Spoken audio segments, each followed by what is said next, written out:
In this grade 12 business studies video, we are preparing for the 2025 October-November final examinations. We are looking at the exam scope for your paper 1. This paper 1 scope will go hand in hand with a paper 1 essay prediction that is going to come up next right after we look into this paper 1 scope. So after watching this video, go look out for the essay predictions so that you can study them together and be fully prepared for your examination. Before we get into the exam scope, I needed to remind you that we have the paper 1 and paper 2 cheat sheets. All you have to do to order yourself one is email me at priscilla.sanelane@gmail.com. These cheat sheets are what covers your exam scope. If your exam scope is late, if your essay's prediction scope is late, this is where you get it. So those of you who already have the cheat sheets already know the scope and you already are prepared for the upcoming essays. As you already know by now, your paper 1 is divided into two main topics. The first one being business environments. With the business environments, we are looking at three main topics, two of them falling under macro environments. So what we're looking at first is the legislative acts. With the legislative acts, what's important for you to study under these is first of all know your different legislative acts, but make sure that you prioritize studying the impacts. With the impacts, we're talking about both the advantages and the disadvantages of your legislative acts. So the legislative acts that we are looking into is the Skills Development Act, the Labor Relations Act, the Employment Equity Act, Basic Conditions of Employment Act, the COIDA, the triple BEE, NCA, as well as CPA. So make sure that you study all of those, but under them make sure that you are studying the special requirements as well as the impacts of each and every single one of these legislative acts. So what we are mostly interested in is how these acts are going to affect businesses, and that's why the impacts become the most important things, because we are looking at the impacts of the acts on the businesses, that is the advantages and the disadvantages. And then, like I said before, in addition to the impacts, you also need to make sure that you focus on the special requirements.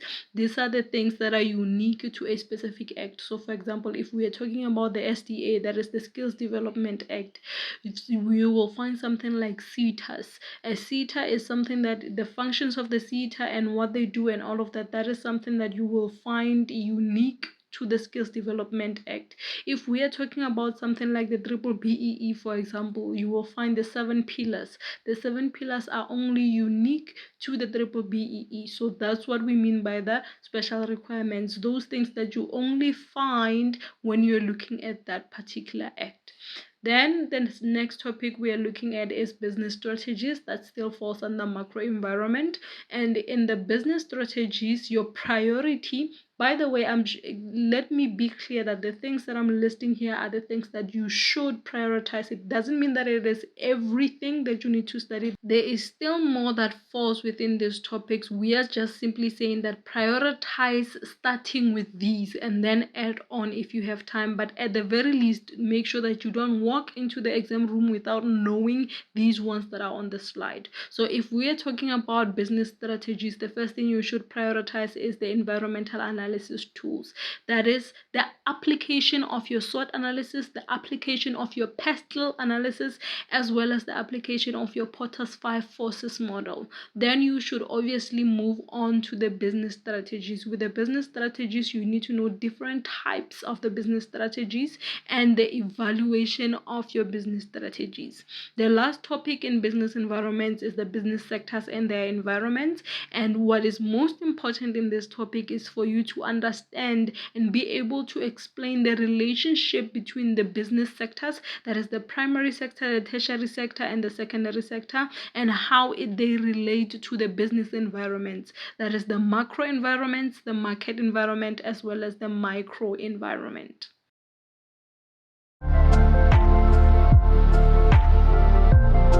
The second topic in your paper 1 is business operations. Business operation only has two main topics, and that is the human resource function as well as the quality of performance function. So when choosing which main topic to focus on when it comes to the two main topics of your paper one, a lot of people will tend to choose business operations only because it has two topics and they feel like it's less work to do. But I just want you to keep in mind that in as much as it has two main topics, it means that there is going to be a lot that falls within those topics.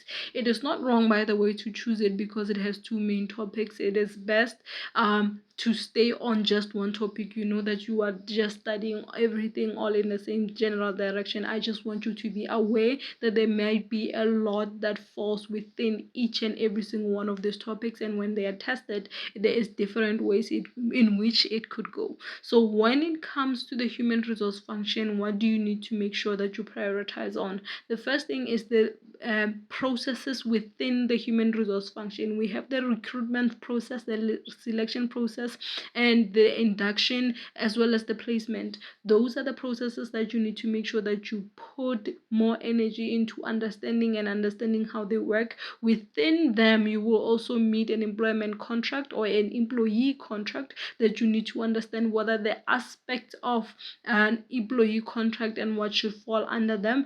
Similarly applies to a salary determination. You need to also know what goes into determining what falls into a salary. How do we determine a salary? How do we administer it? And then you also have to look into the employee benefits. The employee benefits, we are talking about the fringe benefits. So you need to know the different types of fringe benefits that exist out there and all the other employee benefits that exist. And then you also end with the skills development. How do businesses or the human resource go about improving the skills of the employees? Then when it comes to quality of performance, you cannot do it if you don't know how to define the following, because in defining them you are also able to differentiate between them. So you have to be able to define what is quality, what is quality control, what is quality assurance, what is quality management, what is quality performance, and what is quality management systems. If you can define them, then you are also able to differentiate them. Then lastly, you have to be able to define and identify TQM and its elements.